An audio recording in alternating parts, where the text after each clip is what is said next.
Hi అండి, welcome back to my channel Sudha ఇంటి రుచులు. ఈరోజు వీడియో ఆవిరి వడియాలు ఎలా పెట్టుకోవాలో చూసేద్దాం. ఇవి చేసుకోవడానికి కొంచెం టైం పడుతుంది, కానీ చాలా ఈజీగా చేసేసుకోవచ్చు. అలాగే టేస్ట్ కూడా ఇవి చాలా బాగుంటాయి.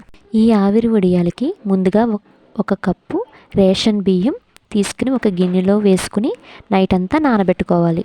ఇలా నైట్ అంతా నానబెట్టుకున్న బియ్యాన్ని శుభ్రంగా వాష్ చేసుకుని ఒక మిక్సీ జార్లోకి యాడ్ చేసుకోండి. ఇప్పుడు ఈ బియ్యాన్ని మెత్తగా గ్రైండ్ చేసుకోండి. ఇప్పుడు ఒక చిన్న గిన్నె తీసుకోండి, అలాగే ఒక జల్లెడను కూడా తీసుకోండి. మనం గ్రైండ్ చేసిన ఈ పిండిని ఇలా ఫిల్ట్ చేసుకోండి. ఫిల్ట్ చేసుకున్న పిండిని ఒక బౌల్లోకి తీసుకోండి. అప్పడాలు మనకు పర్ఫెక్ట్గా రావాలంటే పిండి పల్చగాను ఉండకూడదు, అలాగే చిక్కగాను ఉండకూడదు. వీడియోలో చూపిస్తున్నట్టు ఈ మాదిరిగా ఉండాలి. ఇప్పుడు ఈ పిండిలోకి సన్నగా తరిగిన ఒక పచ్చిమిరపకాయ ముక్కలు, అలాగే 1/2 teaspoon salt, 1/2 teaspoon జీలకర్ర, చిన్నగా కట్ చేసిన కరివేపాకు బాగా కలిపి పక్కన పెట్టుకోండి.